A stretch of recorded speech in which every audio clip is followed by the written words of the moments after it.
ദൈവ തിരുനാമത്തിന് മഹത്വം. കർത്താവിൽ പ്രിയരെ, ഇന്നത്തെ ദൈവവചന ധ്യാനത്തിനും ചിന്തയ്ക്കുമായി നിങ്ങളുടെ ശ്രദ്ധയിലേക്ക് ക്ഷണിക്കുന്ന തിരുവചന ഭാഗം വിശുദ്ധ മത്തായി എഴുതിയ സുവിശേഷം 5-ാം അധ്യായത്തിൻ്റെ 38 മുതൽ 48 വരെയുള്ള 10 വാക്യങ്ങളാണ്. വിശുദ്ധ മത്തായി 5-ാം അധ്യായം 38 മുതൽ 48 വരെ തിരുവചന ഭാഗം. അവിടെ വളരെ ശക്തമായ ഒരു സന്ദേശം യേശു തമ്പുരാൻ തൻ്റെ മുന്നിലിരിക്കുന്ന ജനത്തിന് നൽകുകയാണ്. നമുക്കറിയാം, വിശുദ്ധ മത്തായി സുവിശേഷത്തിൻ്റെ 5 മുതൽ 7 വരെയുള്ള അധ്യായങ്ങളുടനീളം യേശുക്രിസ്തുവിൻ്റെ ഗിരിപ്രഭാഷണമാണ് നമുക്ക് കാണാൻ സാധിക്കുക. ഗിരിപ്രഭാഷണത്തിലെ സുപ്രധാനമായ ഒരു മേഖലയാണ് ഈ തിരുവചന ഭാഗത്ത് പ്രകടമായി കാണുന്നത്. അതിൻ്റെ തുടക്കം തന്നെ ഒരു നിലനിന്നിരുന്ന പഴയ ഒരു നിയമത്തെ അടിസ്ഥാനപ്പെടുത്തിയുള്ള ഒരു സംഭാഷണമായിട്ടാണ്.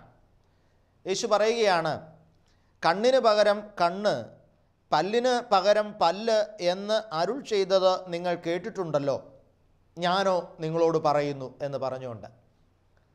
കണ്ണിന് പകരം കണ്ണ്, പല്ലിന് പകരം പല്ല് ഒരു നിയമമായി യഹൂദ പശ്ചാത്തലത്തിൽ നിലനിന്നിരുന്ന ഒരു പ്രയോഗമാണ് ക്രിസ്തു ഇവിടെ പറഞ്ഞത്. ഒരുവൻ നിൻ്റെ കണ്ണെടുക്കാൻ തക്കവണ്ണം നിന്നെ ഉപദ്രവിച്ചാൽ തിരിച്ച് നിന്നെ ഉപദ്രവിച്ചവൻ്റെ കണ്ണെടുക്കാനുള്ള ഒരു അവകാശം വരെ അനുവദിച്ചു കിട്ടുന്നു എന്നുള്ള അർത്ഥത്തിലാണ് അതിൻ്റെ പ്രയോഗം. എന്ന് പറഞ്ഞാൽ അതിനെ നമ്മൾ കൃത്യമായി ഒന്ന് നിർവചിക്കുമ്പോൾ അതിങ്ങനെയാണ്. അതായത് പ്രതികാരത്തിന് ഒരു തുല്യത, പ്രതികാരത്തിന് ഒരു തുല്യത നിശ്ചയിക്കുന്ന ഒരനുഭവമാണത്. മനുഷ്യൻ എപ്പോഴും സമത്വവാദിയാണല്ലോ, തുല്യത അവകാശപ്പെടുന്ന അനുഭവം. ഇത് നമ്മളുടെ ഒക്കെ മനസ്സിലും ചിന്തയിലും പെരുമാറ്റത്തിലും എപ്പോഴും ഉണ്ടാകുന്ന ഒരു അനുഭവമാണ് ഒരു സമത്വവാദം എന്ന് പറയുന്നത്. ഈക്വൽ, തുല്യത എന്ന് പറയുന്നത്. അത് നിനക്ക് ഇത്രയാണെങ്കിൽ എനിക്കും ഇത്രയുമാകാം എന്ന് പറയുന്ന ഒരു അനുഭവം. നിനക്ക് എന്നോട് ഇങ്ങനെ ചെയ്യാമെങ്കിൽ നീ എന്നോട് എത്ര ചെയ്തോ അതേ ലെവൽ വരെ എനിക്ക് തിരിച്ച് നിൻ്റെ അടുത്തും ചെയ്യാനുള്ള അവകാശമുണ്ട് എന്ന് പറയുന്ന ഒരനുഭവം. ഈ ഒരു തുല്യത ചിന്ത മനുഷ്യൻ്റെ മനസ്സിൽ കടന്നു വന്നിട്ടുണ്ട്. അത് ശക്തമായി നിറഞ്ഞു നിൽക്കുന്നുമുണ്ട്. നമ്മുടെ പെരുമാറ്റങ്ങളെല്ലാം വാസ്തവത്തിൽ ഈ ഒരു തലത്തിലാണ് കടന്നു പോവുക. ഈ അടുത്ത കാലത്ത് ഒരു പ്രാർത്ഥിക്കുന്ന വ്യക്തിയിൽ നിന്ന് കേട്ട ഒരു റെസ്പോൺസാണ്. ആ വ്യക്തി ഒരുപാട് ആഡംബരത്തിലോ മറ്റും ജീവിക്കാനൊന്നും ആഗ്രഹിക്കുന്ന വ്യക്തിയല്ല. ആ വ്യക്തി ലോകമോഹങ്ങളിൽ നിന്നൊക്കെ അല്പം വിരക്തിയുള്ള ഒരു വ്യക്തിയാണ്. അപ്പോൾ ആ വ്യക്തിയെ സംബന്ധിച്ചിടത്തോളം വസ്ത്രധാരണം എന്നൊക്കെ പറയുന്നത് അത്ര ആഡംബരമൊന്നുമുള്ള ഒരു വസ്ത്രധാരണമല്ല. ഒരു സ്ത്രീയാണ് ഈ പറയുന്ന കഥാപാത്രം. അപ്പോൾ അവരെ സംബന്ധിച്ചൊരു ഫംഗ്ഷനൊക്കെ പങ്കെടുക്കുന്നുണ്ടെങ്കിൽ വളരെ നോർമലായിട്ടുള്ള ഒരു വസ്ത്രം ധരിക്കുക എന്നതിൻ്റെ അപ്പുറത്തേക്ക് അവർക്ക് അതിനോട് ഒരാവേശമൊന്നുമില്ല. പക്ഷേ അവരുടെ കുടുംബാംഗങ്ങൾ എല്ലാവരും തന്നെ അല്പം പോഷായിട്ടൊക്കെ വസ്ത്രം ധരിക്കുന്ന രീതിയുള്ളവരാണ്. അതുകൊണ്ട് തന്നെ പലപ്പോഴും വിവാഹം ഉൾപ്പെടെയുള്ള ചടങ്ങുകൾ കടന്നു വരുമ്പോൾ കുടുംബാംഗങ്ങൾ എല്ലാവരും കൂടെ പൊതുവായ ചില തീരുമാനങ്ങളൊക്കെ എടുക്കും. നമ്മളെല്ലാവരും ഒരു ഇന്ന നിലവാരത്തിലുള്ള വസ്ത്രം ധരിക്കണം എന്ന് പറയുന്ന തീരുമാനങ്ങൾ എടുക്കും. ഇപ്പോൾ ഉദാഹരണത്തിന് 10,000 രൂപയുടെ സാരി എല്ലാവരും ധരിക്കണം, അതിന് ഏകദേശം ഇന്ന നിറമായിരിക്കണം, അതിൻ്റെ ഒരാഢ്യത്വം ഇത്ര കണ്ടുണ്ടായിരിക്കണം എന്നൊക്കെ ഉള്ളതിനെക്കുറിച്ചുള്ള ഒരു ധാരണ ഈ കുടുംബാംഗങ്ങൾ എല്ലാവരും കൂടി എടുക്കും. പക്ഷേ അതിൻ്റെ ഇടയ്ക്ക് ഈ വ്യക്തിയെ സംബന്ധിച്ചിടത്തോളം അത്രയൊന്നും കണ്ട് ആഡംബരപൂർണമാകാൻ ഒട്ടുമോ താല്പര്യമില്ല. പക്ഷെ എന്ത് സംഭവിക്കുന്നു? ഈ വ്യക്തി അങ്ങനെ ആകാൻ നിർബന്ധിതമായി വരികയാണ്. അങ്ങനെ ആകുന്നില്ല എങ്കിൽ എന്ത് സംഭവിക്കുന്നു? അവിടെ മറ്റുള്ളവരെല്ലാവരും കൂടെ ചേർന്ന് ഈ വ്യക്തിയെ താഴ്ത്തിക്കെട്ടുന്ന ഒരു പശ്ചാത്തലം ഉണ്ടാകുന്നു, കുറ്റപ്പെടുത്തുന്ന ഒരു പശ്ചാത്തലം ഉണ്ടാകുന്നു, കുത്തുവാക്കുകൾ പറയുന്ന ഒരു പശ്ചാത്തലം ഉണ്ടാകുന്നു. ഈ വ്യക്തി മാത്രം അവിടെ വേറിട്ട് നിൽക്കുമ്പോൾ ഈ വ്യക്തി ഒരു അഹങ്കാരിയാണ്. വാസ്തവത്തിൽ ഈ വ്യക്തി വില കുറഞ്ഞ വസ്ത്രം ധരിച്ച് വളരെ സാധാരണക്കാരിയായി പോകാൻ ആഗ്രഹിക്കുകയാണ്. പക്ഷെ എങ്കിൽ പോലും അവരുടെ ആ കൂട്ടത്തിൽ ചേരായിക കൊണ്ട് ഈ വ്യക്തി അഹങ്കാരിയാണെന്ന് മുദ്രയിടുന്നു, മറ്റുള്ളവരോട് പൊരുത്തപ്പെടാത്ത ഒരു വ്യക്തിയാണെന്ന് മുദ്രയിടുന്നു. ഇങ്ങനെ ഒരുപാട് കുറ്റപ്പെടുത്തലിനും ഒറ്റപ്പെടുത്തലിനും വിധേയാകേണ്ടി വരുന്ന ഈ ഒരു സഹോദരിയുടെ വാക്കുകൾ ഈ അടുത്ത കാലത്ത് എനിക്ക് കേൾക്കേണ്ടതായിട്ട് വന്നു. ഞാനിത് പറഞ്ഞത് എന്തെന്നാൽ, മനുഷ്യൻ ഇങ്ങനെ തുല്യത ചിന്തിക്കുകയാണ്, എല്ലാ മേഖലകളിലും ഒരു തുല്യത കീപ്പ് ചെയ്യാനായിട്ട് ആഗ്രഹിക്കുകയാണ്. ലോകത്തോടുള്ള മനുഷ്യൻ്റെ മോഹം വർദ്ധിച്ച് വന്നുകൊണ്ടിരിക്കുന്നു. അതുകൊണ്ട് തന്നെ തുല്യതയുടെ ഒരു അളവ്, ഒരു നിലവാരം വളരെ ഉയർന്നു വന്നുകൊണ്ടിരിക്കുന്നു. നേരത്തെ 10,000 രൂപയുടെ സാരി ഉടുത്ത് കല്യാണത്തിന് പോയിരുന്ന വ്യക്തിയായിരുന്നെങ്കിൽ ഇപ്പോൾ 20,000 രൂപയുടെ സാരി ആ വ്യക്തി ഉടുക്കുമ്പോൾ തീർച്ചയായിട്ടും ആ കൂടെ ഉള്ളവരെല്ലാവരും ആ 20,000-ത്തിലേക്ക് അവരുടെ തുല്യത കൊണ്ടുവന്ന് എത്തിക്കാൻ വേണ്ടി തത്രപ്പാടുപെടുന്ന ഒരു പശ്ചാത്തലം നിലനിൽക്കുകയാണ് പ്രിയപ്പെട്ടവരെ. അപ്പോൾ എല്ലാ മേഖലകളിലും ഒരു തുല്യതയുടെ കാഴ്ചപ്പാടും ചിന്താഗതികളുമാണ് മനുഷ്യൻ്റെ മനസ്സിൽ ഇങ്ങനെ ഇന്ന് ഒരർത്ഥത്തിൽ ദൈവവചനത്തിന് വിരുദ്ധമായി ജീവിക്കാൻ അവരെ നിർബന്ധിതരാക്കപ്പെടുന്ന ഒരു പശ്ചാത്തലം എന്ന് പറയുന്നത് നമ്മൾ കാണണം. അപ്പോൾ ഇത് മനുഷ്യൻ്റെ ഒരു മനഃശാസ്ത്രപരമായ വിഷയമാണ് തുല്യത. ഇപ്പോൾ നിങ്ങളെ ഒരാൾ ഉപദ്രവിച്ചിട്ടുണ്ട് എന്ന് നിങ്ങൾ ചിന്തിക്കുക, അപ്പോൾ ആ വ്യക്തിയെ തിരിച്ചുപദ്രവിക്കാനുള്ള ഒരു അവകാശം നിങ്ങളിലുണ്ട് എന്നുള്ളതാണ്. അതാണ് നിങ്ങൾ ചിന്തിക്കുന്നത്. അത് ഈ വചനത്തിൻ്റെ അടിസ്ഥാനം. ഇത് പഴയ നിയമ കാലഘട്ടത്തിൽ നിലനിന്നിരുന്നതും ക്രിസ്തുവിൻ്റെ പുതിയ നിയമ പഠിപ്പിക്കലിൽ കാലഹരണപ്പെട്ടു പോയതുമായൊരു നിയമമാണെങ്കിൽ പോലും ഇന്നും മനുഷ്യൻ്റെ മനസ്സിൽ നിലനിൽക്കുകയും മനുഷ്യൻ തൻ്റെ പ്രവർത്തികളിൽ പ്രതിഫലിപ്പിക്കുകയും ചെയ്യുന്നൊരു നിയമമാണ് ഈ ഒരു തുല്യതാ ചിന്ത എന്ന് പറയുന്നത്. അത് പ്രതികാരത്തിൻ്റെ മേഖലയിലാണെങ്കിലുമുണ്ട്, അത് പ്രകടനങ്ങളുടെ മേഖലകളിലാണെങ്കിലുമുണ്ട്, അത് ലോകമോഹങ്ങളുടെ മേഖലകളിലാണെങ്കിലുമുണ്ട്. എല്ലായിടത്തും ലോകത്തോട് തുല്യതപ്പെടാനുള്ള ഒരു വിളിയും അത്തരത്തിലുള്ള ഒരു ആവേശവും മനുഷ്യൻ്റെ ഹൃദയത്തിൽ വർദ്ധിച്ചു വരുന്നു എന്നുള്ളതാണ്. എന്താണ് ഇന്നത്തെ മനുഷ്യൻ വിദ്യാഭ്യാസത്തിലൊക്കെ ഒരുപാട് ഉന്നതിയിലേക്ക് പോകാൻ ആഗ്രഹിക്കുന്നത്? എന്തുകൊണ്ടാണ് ഇന്ന് എല്ലാവരും വിദേശ ജോലിക്ക് പോകാൻ വേണ്ടി ആഗ്രഹിക്കുന്നത്? കാരണം എൻ്റെ അയൽവക്കത്തുള്ളവൻ വിദേശത്ത് പോയി എന്നുള്ളതാണ്, അല്ലെങ്കിൽ എൻ്റെ കൂടെ പഠിച്ചവരെല്ലാവരും വിദേശ ജോലി കിട്ടി സെറ്റിലായി എന്നുള്ളതാണ്. അവിടെയൊക്കെ എന്തുകൊണ്ടാണ് ചിന്തിക്കുക? അപ്പോൾ ഞാൻ ഒരു ഇടത്ത് ഒരു കോഴ്സിൽ ഞാൻ പഠിച്ചു, എൻ്റെ കൂടെ പഠിച്ചവരെല്ലാവരും വിദേശത്ത് പോയി സെറ്റിലായി, ഞാൻ മാത്രം വിദേശത്ത് പോയി അത്ര കണ്ട് കാശ് ഉണ്ടാക്കുന്നില്ലെങ്കിൽ ഞാനൊരു ഫെയിലിയർ ആയിട്ടാണ് എന്നെ സമൂഹം കാണുന്നത് എന്നുള്ളതാണ്. അതായത് തുല്യതയിലേക്ക് എത്താൻ വേണ്ടി എന്നിട്ട് ഞാൻ തത്രപ്പാട് പെടുകയാണ്. ഇവിടെ അത് മനുഷ്യന് പലർക്കും നടക്കാതെ വരുന്നു എന്നുള്ളതാണ്. ചിലരെ സംബന്ധിച്ചിടത്തോളം അത് നടക്കുന്നുണ്ട്. ഉന്നതി മീൻസ് ലോകപ്രകാരം ഉന്നതിയിലെത്താൻ ചിലർക്ക് സാധിക്കുന്നുണ്ട്, ചിലർക്കത് സാധിക്കുകയില്ല. അവിടെ അവൻ പരാജയമായി മാറുന്നു. ആ പരാജയ ഭീതിയിൽ നിന്ന് അവൻ്റെ മനസ്സ് വിവിധങ്ങളായ പ്രാർത്ഥനാ വിഷയങ്ങളിലേക്ക് രൂപപ്പെടുന്നു. അവിടെയാണ് ഈ ഭൗതിക ആവശ്യങ്ങൾക്ക് വേണ്ടിയിട്ടുള്ള പ്രയർ റിക്വസ്റ്റുകളെല്ലാം കൂടി വരുന്നത് എന്നുള്ളതാണ്. അപ്പോൾ യേശുക്രിസ്തു ഇവിടെ പ്രതികാരവുമായിട്ടുള്ള ബന്ധത്തിൽ ഈ തുല്യതയുടെ വിഷയത്തിൽ നിലനിന്നിരുന്ന ഒരു പ്രതിസന്ധിയെ അവിടെ ഇങ്ങനെ കടഞ്ഞെടുത്ത് ക്രിസ്തു അതിനൊരു ഉപദേശം നൽകാനായിട്ട് ആഗ്രഹിക്കുകയാണ്. എന്താണ് ക്രിസ്തു അവിടെ നൽകുന്ന ഉപദേശം? ഞാനോ നിങ്ങളോട് പറയുന്നു, നിങ്ങളുടെ ഇടയിൽ നിലനിന്നിരുന്ന നിയമം എന്ന് പറയുന്നത് കണ്ണിന് പകരം കണ്ണ്, പല്ലിന് പകരം പല്ല്. എന്നാൽ ഞാനോ നിങ്ങളോട് പറയുന്നു എന്താ? ദുഷ്ടനെ എതിർക്കരുത്. എന്നിട്ടോ നിന്റെ വലത്തെ ചെകിടത്ത് അടിക്കുന്നവന് മറ്റതും കൂടെ തിരികെ കാണിച്ചു കൊടുക്കുക എന്നാണ്. ഇത് വളരെ കേട്ടാൽ വളരെ സങ്കടം തോന്നുന്ന ഒരു ഉപദേശമായിട്ട് പലപ്പോഴും ഇത് കേൾക്കുന്നവന് തോന്നിയേക്കാം.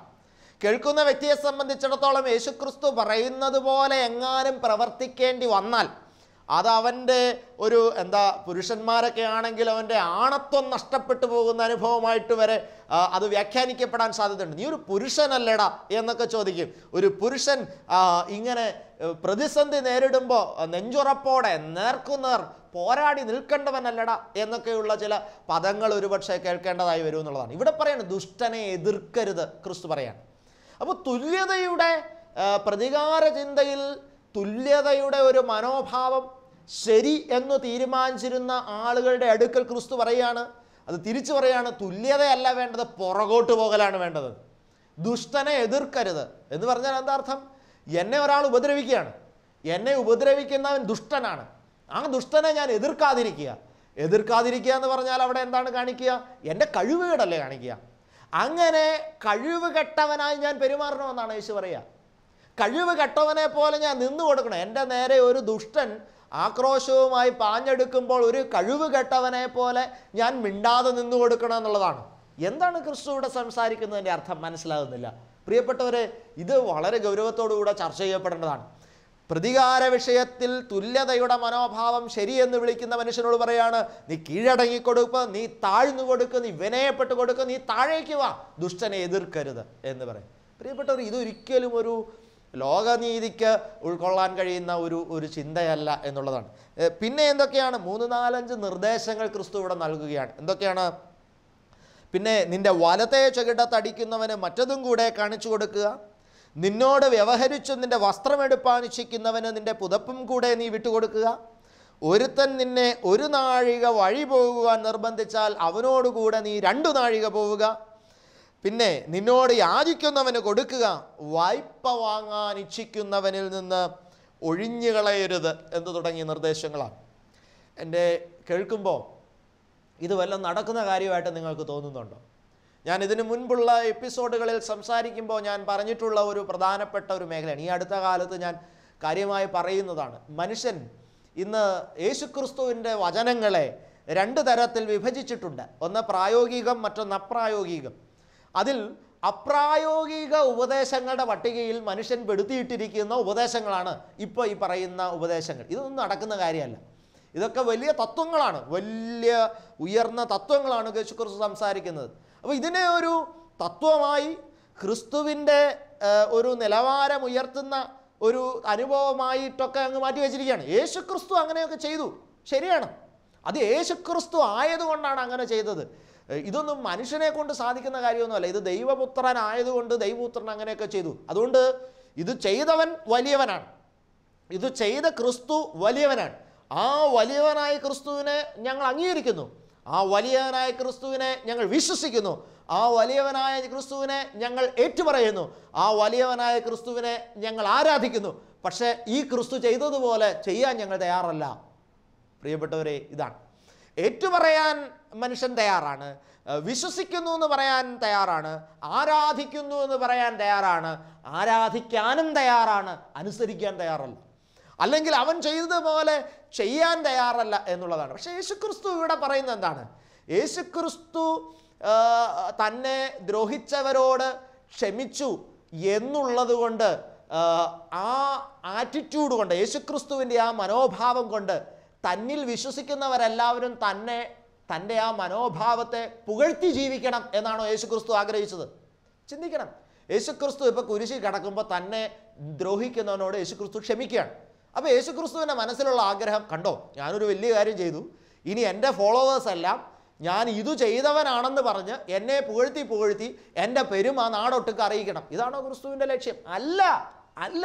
ക്രിസ്തു പറയുന്നത് ഇത് നിങ്ങൾ ചെയ്യാനാണ്, അതിനു വേണ്ടിയാണ്. അല്ലാതെ യേശുക്രിസ്തു ചില നന്മയുടെ ഔന്നത്യത്തിലുള്ള ചില കാര്യങ്ങൾ ചെയ്തു, യേശുക്രിസ്തു വചനം അനുസരിച്ചു, ദൈവപിതാവിൻ്റെ കൽപ്പന അനുസരിച്ചു എന്ന് പറഞ്ഞ് യേശുക്രിസ്തുവിനെ പുകഴ്ത്തുന്ന വിശ്വാസിയായി മാറാനല്ല, യേശുക്രിസ്തു ചെയ്തതുപോലെ ചെയ്യുന്ന ക്രിസ്ത്യാനിയായി മാറാൻ, വിശ്വാസിയായി മാറാനാണ് ക്രിസ്തു നമ്മളെ വിളിക്കുന്നത്. അതല്ലെന്നുണ്ടെങ്കിൽ നമ്മൾ കർത്താവിനെ ഒരുപാട് അങ്ങ് ഇടിച്ചു താഴ്ത്തുകയാണെന്ന് ഓർക്കണം. യേശുക്രിസ്തു ചെയ്ത വലുപ്പം നിറഞ്ഞ അമാനുഷികമായ കാര്യങ്ങളെ ഉയർത്തി പറഞ്ഞുകൊണ്ട് ഞാനതനുസരിക്കാതിരിക്കുമ്പോൾ ഒരു പൊങ്ങച്ചക്കാരൻ എന്ന തലത്തിൽ യേശുക്രിസ്തുവിനെ കൊണ്ടുവന്ന് എത്തിക്കുകയാണ് ഞാൻ ചെയ്യുന്നത്. കാരണം യേശുക്രിസ്തു എൻ്റെ ആ പുകഴ്ച ഇഷ്ടപ്പെട്ടത് കൊണ്ടാണ് യേശു അങ്ങനെ ചെയ്തതെന്നുള്ളൊരു ഭാവമാണ് നമുക്ക്. പക്ഷെ ക്രിസ്തു ശരിക്കും സന്തോഷിക്കുന്നത് അവിടെയല്ല. ക്രിസ്തു അതല്ല ആഗ്രഹിക്കുന്നത്. ക്രിസ്തു ആഗ്രഹിക്കുന്നത് ഞാനങ്ങനെ ആകാനാണ്, ഞാനങ്ങനെ ചെയ്യാനാണ്. പക്ഷെ ഇത് ഞാൻ അപ്രായോഗികം എന്ന തട്ടിൽ മാറ്റി നിർത്തിയിരിക്കുകയാണ്. ഇത് നടക്കുന്ന കാര്യമല്ല എന്ന തലത്തിലേക്ക് ഞാൻ അതിനെ ഇടിച്ച് മാറ്റി നിർത്തിയിരിക്കുന്ന ഒരു പശ്ചാത്തലമാണ് നമുക്ക് കാണാൻ സാധിക്കുന്നത് എന്നുള്ളതാണ്. പ്രിയപ്പെട്ടവരെ, ഇനി ഞാൻ ഇത് അപ്രായോഗികം എന്ന് നിങ്ങളുടെ മനസ്സിലുണ്ടാവും. ഞാനത് ഒന്നുകൂടെ എടുത്തു പറയാം. അപ്പം നിങ്ങൾക്ക് കുറച്ചുകൂടെ അതിനകത്ത് ക്ലാരിറ്റി കിട്ടും. ക്രിസ്തു പറഞ്ഞ 4-5 കാര്യങ്ങൾ. 1, ദുഷ്ടനെ എതിർക്കരുത്. നടക്കുന്ന കാര്യമാണോ? വലത്തെ ചകിട്ടത്ത് അടിക്കുന്നവന് ഇടത്തേതും കൂടെ കാണിച്ചു കൊടുക്കുമോ? നിങ്ങൾക്കത് സാധിക്കുമോ? അത് കൊടുത്താൽ, അങ്ങനെ കാണിച്ചു കൊടുത്താൽ നിങ്ങളെ ഒരു കഴിവുകെട്ടവനായിട്ടല്ലേ ലോകം മുദ്രകുത്തുള്ളൂ. നിങ്ങളത് ചെയ്യാൻ പാടുണ്ടോ? നിങ്ങളത് ചെയ്യുമോ? ഇത് ചോദ്യമാണ്. 3-ാമത്തേത് എന്താണ്? നിന്നോട് നിൻ്റെ വസ്ത്രം എടുക്കാൻ ആഗ്രഹിക്കുന്നവന് നിൻ്റെ പുതപ്പും കൂടെ അങ്ങോട്ട് ഇട്ട് കൊടുക്കാൻ, നിൻ്റെ വസ്ത്രം പറിച്ചെടുക്കാൻ ആഗ്രഹിക്കുന്നവന് പുതപ്പും കൂടെ ഇട്ട് കൊടുക്കാനായിട്ട് ഇത് നടക്കുന്ന കാര്യമാണോ? പിന്നെന്താ പറയുക, ഒരു നാഴിക വഴി പോകാൻ നിർബന്ധിച്ചാൽ അവനോട് കൂടെ 2 നാഴിക ദൂരം പോവുക. ഇത് നടക്കുന്ന കാര്യമാണോ? ഇത് നിങ്ങൾ ചെയ്യുമോ? ഇത് പ്രായോഗികമോ അപ്രായോഗികമോ? അവസാനത്തേത്, വായ്പ വാങ്ങാൻ ഇച്ഛിക്കുന്നവനിൽ നിന്ന് ഒഴിഞ്ഞു കളയരുത്. ആദ്യത്തേതൊക്കെ പിന്നെയും ചെയ്താൽ പോലും അവസാനത്തെ വരുമ്പോൾ ആകെ പ്രശ്നമാണ്. വായ്പ വാങ്ങാൻ, ഇപ്പോൾ ഒരാൾ എൻ്റെ അടുത്ത് നിന്ന് കടം വാങ്ങിക്കാനായിട്ട് ആഗ്രഹിക്കുകയാണ്, ഞാൻ ആ വ്യക്തിയിൽ നിന്ന് ഒഴിഞ്ഞു മാറാതെ കടം കൊടുക്കാൻ തുടങ്ങിയാൽ എന്ത് ചെയ്യും? ഈ എന്താ പറയുക, കുഴിച്ചടം തന്നെ വീണ്ടും കുഴിക്കുക എന്ന് പറയുന്നൊരു പ്രതിഭാസം നിലവിലുണ്ടല്ലോ. നമ്മൾ ഒരാൾക്ക് കടം കൊടുക്കാൻ തയ്യാറാണെങ്കിൽ പിന്നെ കടം കൊടുക്കാനുള്ളവരെല്ലാം എൻ്റെ അടുത്ത് വന്നുകൊണ്ടേയിരിക്കും. അപ്പോൾ പിന്നെ കടം കൊടുക്കാൻ എനിക്ക് നേരം ഉണ്ടാവുള്ളൂ, എൻ്റെ മുഴുവൻ ഇല്ലാതെയാകുകയും ചെയ്യും. അപ്പോൾ വായ്പ വാങ്ങാൻ ആഗ്രഹിക്കുന്നവനിൽ നിന്ന് നീ ഒഴിഞ്ഞു മാറരുത് എന്ന്, അതായത് വായ്പ വാങ്ങിച്ചവനിൽ നിന്ന് ഒഴിഞ്ഞു മാറരുതെന്നല്ല, വായ്പ വാങ്ങാൻ ആഗ്രഹിക്കുന്നവനിൽ നിന്ന് നീ ഒഴിഞ്ഞു മാറരുതെന്നാണ് പറയുക. അപ്പം ഇതൊക്കെ വളരെ നിർണായകമായ, ഇതുവെല്ലാം നടക്കുന്ന കാര്യമാണോ? ചിന്തിക്കുക. പക്ഷെ ഞാൻ പറയട്ടെ, അപ്രായോഗികം എന്ന പട്ടികയിൽ നമ്മൾ ഇതെല്ലാം പെടുത്തിയിട്ടിട്ടുണ്ടെങ്കിലും ഇതെല്ലാം നമ്മൾ ചില സന്ദർഭങ്ങളിൽ ചെയ്യുന്നവരാണ്, പ്രായോഗികമായി ചെയ്യുന്നവരാണ്. ഇതെല്ലാം യേശുക്രിസ്തു പറഞ്ഞ ഈ വചനങ്ങൾ ചില സന്ദർഭങ്ങളിൽ നമ്മൾ അനുസരിക്കാൻ തയ്യാറാവും. അവിടെ അത് നമ്മളുടെ കഴിവുകേടായിട്ടല്ല, കഴിവായിട്ടാണ് വ്യാഖ്യാനിക്കപ്പെടുക. അതെവിടെയാണെന്ന് ഞാൻ പറയാം, ശ്രദ്ധിക്കുക. ഓരോന്നോരോന്നായിട്ട് പറയുക. നിൻ്റെ വലത്തെ ചെകിട്ടത്തടിക്കുന്നവന് ഇടത്തേതും കൂടെ കാണിച്ചു കൊടുക്കുക. ഇപ്പോൾ ഞാനൊരു തെറ്റ് ചെയ്ത് എന്നെ പോലീസ് പിടിച്ചു എന്ന് കരുതുക. ഇപ്പം എന്നെ ശ്രമിക്കുന്ന നിങ്ങൾ അല്ലെങ്കിൽ ഞാൻ തെറ്റ് ചെയ്തു, പോലീസ് പിടിച്ചു. പോലീസ് പിടിച്ച് സ്റ്റേഷനകത്ത് കൊണ്ടുപോയി. അപ്പോൾ FIR ഒന്നും എഴുതിയിട്ടില്ല, നമ്മുടെ മേലുള്ള വകുപ്പുകളൊന്നും അവിടെ മുദ്ര കുത്തപ്പെട്ടിട്ടില്ല. അപ്പോൾ ഈ പോലീസുകാരൻ നമ്മുടെ വലത്തെ ചെകിട്ടിനിട്ട് നല്ലൊരടി അടിച്ചു. അവിടെ നമ്മൾ എന്തു ചെയ്യും? തിരിച്ച് പോലീസുകാരനിട്ട് അടിക്കുമോ? വേണമെങ്കിൽ ഇടത്തെ ചെകിടും ശരീരം മുഴുവനും കാണിച്ചു കൊടുക്കും. കാരണം നമ്മുടെ മനസ്സിലൊരു ലക്ഷ്യമുണ്ട്. എന്താ ലക്ഷ്യം? അവിടെ വിനയപ്പെട്ട് നിന്നില്ല എങ്കിൽ എൻ്റെ തലയിൽ പല വകുപ്പുകളും ചാർത്തപ്പെടാൻ സാധ്യതയുണ്ട്. അങ്ങനെ പല വകുപ്പുകളും ഞാൻ ചാർത്തപ്പെട്ടാൽ ഒരുപക്ഷെ ഞാൻ അകത്ത് പോവുകയും പിന്നീട് ഇറങ്ങാൻ വയ്യാതെ വണ്ണം ഞാൻ പെട്ടുപോവുകയും ചെയ്യുന്നൊരു പശ്ചാത്തലമുണ്ട്. അപ്പം അതുകൊണ്ട് എൻ്റെ വലത്തെ ചെകിട്ടത്തവൻ അടിച്ചാൽ, എൻ്റെ ശരീരം മുഴുവൻ അടിച്ചാലും വിനയാന്വിതനായിട്ട് കയ്യും കൂപ്പി നിന്ന് ആ അടി മുഴുവൻ കൊണ്ടേച്ച് എങ്ങനെയെങ്കിലും എൻ്റെ മേൽ ചുമത്തപ്പെടാൻ സാധ്യതയുള്ള വകുപ്പുകളിൽ നിന്ന് ഞാൻ ഊരിയെടുക്കാൻ ശ്രമിക്കില്ലേ? തീർച്ചയായിട്ടും ശ്രമിക്കും, ഒരു സംശയമില്ല. അവിടെ വലത്തെ ചെകിട്ടത്തടിക്കുന്നവന് ഇടത്തെ ചെകിട് മാത്രമല്ല, ശരീരം മുഴുവൻ കാണിച്ചു കൊടുക്കും. എന്നിട്ട് പറയും, പോലീസുകാരാ, എന്നെ തല്ലാവുന്നിടത്തൊക്കെ തല്ലിക്കോ, എങ്കിലും പ്ലീസ് എന്നെ കൊടുക്കരുത്, ഈ തല്ലോടുകൂടി ഇത് അവസാനിപ്പിക്കണം. അപ്പോൾ എന്തുകൊണ്ടാണ് ഞാൻ ഇവിടെ കോംപ്രമൈസിങ് ആകുന്നത്? എന്തുകൊണ്ടാണ് ഈ ഇൻസിഡൻറ്റിൽ ഞാൻ കോംപ്രമൈസിങ് ആകുന്നത്? കാരണം വേറൊന്നുമല്ല, അവിടെ എനിക്ക് രക്ഷപ്പെടണമെങ്കിൽ ഞാൻ അവിടെ കോംപ്രമൈസ്ഡ് ആയേ പറ്റൂ എന്നുള്ളതാണ്. അവിടെ ഞാൻ രക്ഷപ്പെടണമെങ്കിൽ എനിക്ക് കോംപ്രമൈസ്ഡ് ആയേ പറ്റൂ. അപ്പോൾ അവിടെ അത് കഴിവുകേടായിട്ടല്ല വ്യാഖ്യാനിക്കപ്പെടുക. അവിടെ ഇപ്പം ഞാൻ നാളെ പുറത്തിറങ്ങി വന്നു കഴിയുമ്പോൾ അതവൻ്റെ കഴിവായിട്ട് പറയും. എടാ, നീ ആ സമയത്ത് പോലീസുകാരുടെ മുമ്പിൽ വിനയാന്വിതനായി നിന്നത് വളരെ നന്നായി കേട്ടോ, അതുകൊണ്ടാണ് നീ രക്ഷപ്പെട്ടത്. നീ തിരിച്ചെങ്ങാനും പ്രതികരിച്ചെങ്കിൽ നിൻ്റെ മേലുള്ള വകുപ്പെല്ലാം കൂടെ ചേർത്ത് നീ അകത്തു പോയേനെ, അതുകൊണ്ട് നീ ചെയ്തത് ബുദ്ധിയായി എന്ന് പറയും. കണ്ടോ, ഇവിടെ ഇടത്തെ ചെകിട വലത്തെ ചെകിട അടിച്ചവന് ഇടത്തേത് കാണിച്ചു കൊടുക്കുമ്പോൾ അവൻ ബുദ്ധിമാനായി മാറുന്നു. എന്തുകൊണ്ട്? അവൻ്റെ രക്ഷപ്പെടാനുള്ള തന്ത്രമായി അത് പരിണമിക്കുന്നിടത്തത് ബുദ്ധിയുള്ള പ്രവൃത്തിയായി മാറുന്നു. ഇതിങ്ങനെ ഓരോന്നിനും അതുണ്ട്, ശ്രദ്ധിച്ചാൽ അറിയാം. എന്താണ്? നിന്റെ വസ്ത്രമെടുക്കാൻ ഇച്ഛിക്കുന്നവന് നിന്റെ പുതപ്പും കൂടെ വിട്ടുകൊടുക്കുക എന്ന് പറയും. വസ്ത്രമെടുക്കാൻ ആഗ്രഹിക്കുന്നവന് നിന്റെ പുതപ്പും കൂടെ വിട്ടുകൊടുക്കുക. പ്രിയപ്പെട്ടവരെ, ഒരാൾ എന്നെ നന്നായി ഉപദ്രവിച്ചുകൊണ്ടിരിക്കുകയാണ്. ഉപദ്രവിച്ച് എൻ്റെ വസ്ത്രമൊക്കെ വലിച്ചു കീറാൻ ശ്രമിക്കുന്ന സമയത്ത് ഞാൻ എൻ്റെ പുതപ്പും കൂടെ അയാൾക്ക് കൊടുത്ത് എനിക്കുള്ളത് മുഴുവൻ അയാൾക്ക് കൊടുത്തിട്ട് ഞാൻ അവിടെ നിന്ന് രക്ഷപ്പെടാൻ ശ്രമിക്കുകയാണെന്നുണ്ടെങ്കിൽ എനിക്ക് രക്ഷപ്പെടാൻ സാധിച്ചാൽ അതെൻ്റെ ബുദ്ധിയായിട്ടാണ് അവിടെ കണക്കിടുക. ബുദ്ധിയായിട്ടാണ് കണക്കിടുക, അവിടെ അതൊരു വീഴ്ചയായി കണക്കിടില്ല. ഇനി അടുത്തത് നോക്കാം. എന്താണ്? നിന്നോടുകൂടെ 1 നാഴിക പോകാൻ നിർബന്ധിച്ചാൽ അവനോടുകൂടെ 2 നാഴിക പോവുക. പ്രിയപ്പെട്ടവരെ, ഇപ്പോൾ ചില വ്യക്തികൾ, നമുക്കറിയാം, രാഷ്ട്രീയ നേതാക്കന്മാർ അല്ലെങ്കിൽ സെലിബ്രിറ്റീസ്, അങ്ങനെയുള്ള ആളുകളൊക്കെ ഇങ്ങനെ നിൽക്കുമ്പോൾ യാത്ര ചെയ്യുമ്പോഴൊക്കെ അവരുടെ ചുറ്റും ഇങ്ങനെ കുറേ ആളുകൾ യാത്ര ചെയ്യുന്നത് നമ്മൾ കാണാറുണ്ട്. ഇപ്പോൾ ഏതെങ്കിലും രാഷ്ട്രീയ നേതാക്കന്മാരോ അല്ലെങ്കിൽ ഒഫീഷ്യൽസ് ആയിട്ടുള്ള ആൾക്കാർ ചില പത്രസമ്മേളനങ്ങളൊക്കെ വിളിക്കുകയോ അല്ലെങ്കിൽ ഏതെങ്കിലും വഴിയിൽ നിന്ന് ഇങ്ങനെ മൈക്കിലൂടെ പത്രക്കാരുടെ ചോദ്യങ്ങൾക്ക് ഉത്തരം പറയുകയൊക്കെ ചെയ്യുമ്പോൾ നമുക്കറിയാം ഇവരുടെ ചുറ്റും കൂടി പൊതിഞ്ഞൊരു വലിയ ഗ്രൂപ്പ് ആൾക്കാർ നിൽക്കുന്നതാണ്. എന്തുകൊണ്ടാണ് അവരങ്ങനെ ഇങ്ങനെ ഇവരുടെ ചുറ്റും കൂടി പൊതിഞ്ഞിങ്ങനെ നിൽക്കുന്നത്? അവർക്കൊരു കാര്യം ഉണ്ടായിട്ടല്ല, പക്ഷെ ഇവരുടെ പുറകെ ഇങ്ങനെ നടക്കുകയാണ്.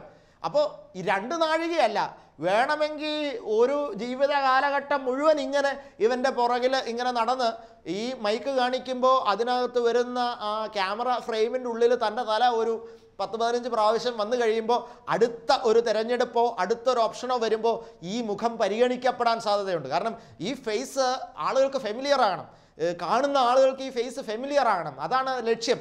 അതിന് വേണ്ടിയിട്ട് ഇങ്ങനെ ചേർന്ന് നടക്കണം. അവിടെ 1 നാഴികയല്ല, 2 നാഴികയോ 4 നാഴികയോ 5 നാഴികയോ അല്ല, ജീവിതകാലം മുഴുവൻ ഇങ്ങനെ ചിലരുടെ പുറകെ നടക്കാൻ ആൾക്കാർ റെഡിയാണ്. എന്തുകൊണ്ട്? കാരണം തനിക്ക് ചില ബെനിഫിറ്റ് ഉണ്ടെന്നുള്ളത് കൊണ്ട്. കണ്ടോ, ഒരു 10 വർഷം ഒരു രാഷ്ട്രീയ നേതാവിൻ്റെ പുറകെ ഇങ്ങനെ നടന്ന് 10ാം വർഷം ആ രാഷ്ട്രീയ നേതാവ് മരിക്കുകയോ അല്ലെങ്കിൽ റിട്ടയർമെൻ്റ് എടുക്കുകയോ ചെയ്തു കഴിയുമ്പോൾ അതിന് പകരമായി ഈ പുറകിൽ മുഖം കാണിച്ചു നിന്ന മനുഷ്യനൊന്ന് പരിഗണിക്കപ്പെട്ട് കഴിഞ്ഞാൽ അപ്പോൾ നമ്മൾ എന്തു പറയും അവനെക്കുറിച്ച്? എടാ നീ ബുദ്ധിമാൻ, കാരണം 10 കൊല്ലം അയാളുടെ പുറകെ നടന്ന് നീ അസ്ഥാനം മേടിച്ചെടുത്തു, നീ ബുദ്ധിമാൻ. കണ്ടോ, അപ്പോൾ 1 നാഴികയല്ല, ജീവിതത്തിൻ്റെ വലിയൊരു നാഴിക ഒരു മനുഷ്യൻ്റെ പുറകെ നടക്കുന്നവനെ ബുദ്ധിമാൻ എന്ന് വിളിക്കുന്ന സന്ദർഭങ്ങൾ നിലവിലുണ്ട്. മനസ്സിലാക്കണം. വായ്പ വാങ്ങാൻ ഇച്ഛിക്കുന്നവരിൽ നിന്ന് നീ ഒഴിഞ്ഞു മാറരുത്. ഞാൻ വായ്പ വാങ്ങാനായിട്ട് ഇപ്പോൾ എൻ്റെ അടുത്ത് ഒരാൾ വരികയാണ്. ഇപ്പോൾ ഒരു എന്താ പറയുക, ഒരു ഗവൺമെൻറ് ഓഫീസറാണ്, അയാൾ ഒരു ഇൻഫ്ലുവൻഷ്യൽ ആയിട്ടുള്ള ഒരു ഓഫീസറാണ് വരുന്നത്. എന്നോട് വന്ന് ചോദിക്കുകയാണ്, എനിക്കൊരു 10,000 രൂപ വായ്പ തരണം. ഞാനപ്പോൾ ചാടി വായ്പ എടുത്ത് കൊടുക്കും. പല ആൾക്കാരും ഒഴിഞ്ഞു മാറാതെ വായ്പ എടുത്ത് കൊടുക്കും. ചിലർ വായ്പ വേണോന്ന് ഇങ്ങനെയുള്ള ആൾക്കാരുടെ അടുത്ത് ചോദിച്ച് നടക്കും. എന്താ ലക്ഷ്യം? ലക്ഷ്യം വേറെ ഒന്നുമല്ല. കാരണം ഇയാൾക്ക് വായ്പ കൊടുത്താൽ ഇയാൾക്ക് എന്നോടൊരു കമ്മിറ്റ്മെൻ്റ് അവിടെ രൂപപ്പെടുകയാണ്. ആ കമ്മിറ്റ്മെൻ്റ് അയാളോട് രൂപപ്പെടുത്തി എടുത്തിട്ട് എൻ്റെ ബിസിനസ്സിൽ എൻ്റെ ചില തരികിടകളിൽ ഒക്കെ എന്നെ പ്രൊട്ടക്റ്റ് ചെയ്യാൻ ഈ വ്യക്തിയുമായി ഉണ്ടാകുന്ന ഈ ഒരു കമ്മിറ്റ്മെൻറ്റ് പ്രയോജനപ്പെടുത്താൻ വേണ്ടിയിട്ട് ഇങ്ങനെ വായ്പ കൊടുക്കുന്ന ആൾക്കാർ, വായ്പ വേണമെന്ന് ചോദിച്ച് അങ്ങോട്ട് ചെന്ന് വായ്പ കൊടുക്കുന്ന ആൾക്കാർ നമ്മുടെ നാട്ടിലുണ്ട്. എന്നെ കേൾക്കുന്ന നിങ്ങളിൽ പലരും ഉണ്ടാവും. അവിടെ എന്താണ് ലക്ഷ്യം? അവിടെ അവനുമായിട്ടുള്ള കമ്മിറ്റ്മെൻറ്റ് രൂപപ്പെടുത്തുക എന്നുള്ളതാണ്. എന്നിട്ട് എന്തിനാ? ആ വ്യക്തിയെ എൻ്റെ സ്വകാര്യ ഗുണങ്ങൾക്ക് വേണ്ടി ഉപയോഗപ്പെടുത്താൻ വേണ്ടിയിട്ടാണ്. അവിടെയും അവനെ നോക്കി എന്ത് വിളിക്കും? മിടുക്കൻ എന്ന് വിളിക്കും ലോകം. കണ്ടോ, നീ അവന് കൊടുക്കാനുള്ളതൊക്കെ കൊടുത്ത് അവനെ വശീകരിച്ച് വെച്ചു അല്ലേ? അതുകൊണ്ടാണ് നിൻ്റെ ബിസിനസ്സിൽ ഇങ്ങനെ ഒരു ഇഷ്യൂ വന്നപ്പോൾ നിന്നെ അയാൾ പ്രൊട്ടക്റ്റ് ചെയ്തത്. കണ്ടോ, അവിടെ ലോകം അവനെ മിടുക്കൻ എന്ന് വിളിക്കും. അപ്പോൾ യേശുക്രിസ്തു പറഞ്ഞ ഈ വചനങ്ങൾ, ഈ ക്ഷമയുടെ വചനങ്ങൾ, ഇത് അപ്രായോഗികം എന്ന് നമ്മൾ മുദ്ര കുത്തുമ്പോൾ പോലും നമ്മുടെ ചില വ്യക്തിപരമായ ബെനിഫിറ്റിന് വേണ്ടിയിട്ട് ഈ പറഞ്ഞ വചനങ്ങൾ നമ്മൾ അനുസരിക്കാറുണ്ട് എന്നുള്ളതാണ് ഞാൻ പ്രൂവ് ചെയ്യാൻ ശ്രമിച്ചത്. നമ്മൾ ഈ വചനം അനുസരിച്ച് പല കാര്യങ്ങളും ചെയ്യാറുണ്ട്. പക്ഷേ ലക്ഷ്യമെന്ന് പറയുന്നത് എന്താണ്? എൻ്റെ ഭൗതികമായ ബെനിഫിറ്റ്, ഈ ഭൂമിയിൽ എൻ്റെ പ്രതിസന്ധികളിൽ നിന്നുള്ള ചില രക്ഷപ്പെടൽ, അതിനു വേണ്ടിയിട്ടാണ് ഞാൻ ചെയ്യുന്നത്. എനിക്കിവിടെ ചില മെച്ചം കിട്ടാൻ വേണ്ടിയിട്ടാണ് ഞാൻ കോംപ്രമൈസിങ്ങിൻ്റെ ഭാഗമായിട്ട് അത് ചെയ്യുന്നത്. അതൊരിക്കലും ഒരു വീഴ്ചയായിട്ടല്ല, അതൊരു മിടുക്കായിട്ടാണ് ലോകം മുദ്ര കുത്തുന്നത് എന്നുള്ളതാണ്. പ്രിയപ്പെട്ടവരെ, ഇവിടെ ഞാൻ എൻ്റെ മെയിൻ പോയിന്റിലേക്ക് കൊണ്ടുവന്നിട്ട് ഞാനിത് അവസാനിപ്പിക്കാൻ ആഗ്രഹിക്കുകയാണ്. പ്രിയപ്പെട്ടവരെ, ഇവിടെ യേശുക്രിസ്തു ഇത് നിങ്ങളോട് സംസാരിക്കുന്നത് നിങ്ങളുടെ മെച്ചത്തിന് വേണ്ടിയിട്ടാണെന്നുള്ളത് നിങ്ങൾ മനസ്സിലാക്കണം. യേശുക്രിസ്തു നിങ്ങളോട് സംസാരിക്കുന്നതും നിങ്ങൾ ഇങ്ങനെ പ്രവർത്തിക്കാൻ പറയുന്നതും നിങ്ങൾ രക്ഷപ്പെടുന്നതിന് വേണ്ടിയിട്ടാണെന്ന് നിങ്ങൾ മനസ്സിലാക്കണം. എവിടെ രക്ഷപ്പെടുന്നത്? ഈ ലോകത്ത് നിന്ന് നിങ്ങൾ രക്ഷപ്പെടുന്നതിന് വേണ്ടി. ഈ ലോകത്ത് നിന്ന് നിങ്ങൾ രക്ഷപ്പെട്ട് ദൈവരാജ്യത്തിൽ നിങ്ങൾ പങ്കാളികളാകുന്നതിന് വേണ്ടിയിട്ടാണ് യേശുക്രിസ്തു ഇത് ചെയ്യാൻ നിങ്ങളോട് ആവശ്യപ്പെടുന്നത്. ഇതുപോലെ നിങ്ങൾ ജീവിച്ചാൽ നിങ്ങളുടെ ഈ വലത്തെ ചെകിടത്തടിക്കുന്നവന് നിങ്ങൾ ഇടത്തെ ചെകിടും കൂടെ നിങ്ങൾ കാണിച്ചു കൊടുത്താൽ നിങ്ങൾ രക്ഷപ്പെടും. എവിടെ നിന്ന് രക്ഷപ്പെടും? ഈ ലോകത്തിൻ്റെ ബന്ധനങ്ങൾ നിങ്ങൾ രക്ഷപ്പെടും. എന്നിട്ടോ നിത്യത നിങ്ങൾക്ക് അവകാശമായി തീരും. അവിടെ നിത്യതയിൽ നിങ്ങൾ എത്തുമ്പോൾ അത് മിടുക്കായിട്ട് ഗണിക്കപ്പെടും, ഒരു സംശയമില്ല. അവിടെ നിങ്ങളൊന്ന് ചിന്തിക്കൂ. ഇപ്പോൾ ഈ ലോകത്ത് വെച്ച് നമ്മൾ യേശുക്രിസ്തു പറഞ്ഞ ഈ വചനം അനുസരിച്ച് ജീവിച്ചു, നമുക്ക് നിത്യത കിട്ടിയെന്ന് കരുതുക. നമ്മൾ സ്വർഗരാജ്യത്തിൽ ചെല്ലുവാണ്, ദൈവരാജ്യത്തിൽ ചെല്ലുവാണ്. അപ്പോൾ അവിടെ മാലാഖമാരും സ്വർഗീയ ഗണങ്ങളും വിശുദ്ധവരും ഒക്കെ ഉണ്ട്. അവരെല്ലാം നമ്മളെ എതിരേൽക്കാനായിട്ട് നിൽക്കുക.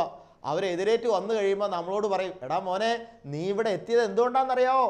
നിൻ്റെ സഹോദരനോട് നീ ക്ഷമിച്ചതുകൊണ്ടാ, നിന്റെ ഇടത്തെ ചകിടത്തടിച്ചവന് നീ വലത്തേതും കൂടെ കാണിച്ചു കൊടുത്തത് കൊണ്ടാണ് നീ ഇവിടെ എത്തിയത്. നിന്റെ വായ്പ വാങ്ങാൻ ആഗ്രഹിച്ചവനിൽ നിന്ന് നീ ഒഴിഞ്ഞു മാറാത്തതുകൊണ്ടാണ് നീ ഇവിടെ എത്തിയത്. നിന്നോട് ഒരു നാഴിക കൂടെ നടക്കാൻ ആഗ്രഹിച്ചവനോടുകൂടെ 2 നാഴിക നടന്നതുകൊണ്ടാണ് നീ എവിടെ എത്തിയത്. യേശുക്രിസ്തുവിൻ്റെ ഗിരിപ്രഭാഷണങ്ങളിലെ വചനങ്ങൾ ലോകപ്രകാരം ഭോഷത്തരമെന്ന് തോന്നിയാലും നീ അത് അനുസരിച്ചത് കൊണ്ടാണ് നീ ഇവിടെ എത്തിയത്. അതുകൊണ്ട് അത് നിന്റെ മിടുക്കാണ്, നീ അപ്രിഷ്യേറ്റ് ചെയ്യപ്പെടേണ്ട വ്യക്തിയാണ് എന്ന് സ്വർഗം എന്നോട് പറയുന്ന ഒരു ഘട്ടം ഉണ്ടാവും. ആ ഘട്ടത്തിലേക്ക് വരാൻ നിങ്ങൾ തയ്യാറാണെന്നുള്ളതാണ്.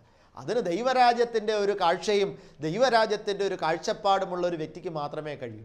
കാരണം ഈ മെച്ചം ഞാൻ സ്വന്തമാക്കുന്നത്, ഇതിൻ്റെ ബെനിഫിറ്റ് ഞാൻ സ്വന്തമാക്കുന്നത് നിത്യതയിലാണ്, ഞാൻ ഈ വചനങ്ങൾ അനുസരിച്ച് ജീവിക്കുമ്പോൾ. പ്രിയപ്പെട്ടവരെ, അതുകൊണ്ട് നമ്മളുടെ മനസ്സ് ഒരു തുല്യതാബോധത്തിൽ നിന്ന് മാറട്ടെ. എന്നിട്ടോ പ്രതികാരവുമായിട്ടുള്ള ബന്ധത്തിൽ ക്രിസ്തുവിൻ്റെ ഈ വചനം കുനിഞ്ഞു കൊടുക്കാൻ, വിനയപ്പെട്ടു കൊടുക്കാൻ, അപ്രകാരം നിത്യത സ്വന്തമാക്കുന്ന ഒരു മിടുക്കരായി തീരുവാനുള്ള ഒരു വലിയ കൃപ ദൈവത്തിൻ്റെ പരിശുദ്ധാത്മാവ് നമുക്ക് നൽകട്ടെ എന്ന് മാത്രം പ്രാർത്ഥിച്ചുകൊണ്ട് ആശംസിച്ചുകൊണ്ട് വചന ശുശ്രൂഷ അവസാനിപ്പിക്കുന്നു. നമുക്കൊരു വാക്ക് പ്രാർത്ഥിക്കാം. കരുണാസമ്പന്നനായ തമ്പുരാനെ, കേൾപ്പിച്ച ജീവൻ്റെ വചനങ്ങൾക്കായി നന്ദിയോടെ സ്തോത്രം. തമ്പുരാനെ, നിത്യതയുടെ അനുഭവങ്ങളിലേക്ക് ഞങ്ങളുടെ ജീവിതങ്ങളെ അവിടുന്ന് നയിക്കുമാറാകണമേ എന്ന് ഞങ്ങൾ പ്രാർത്ഥിക്കുന്നു.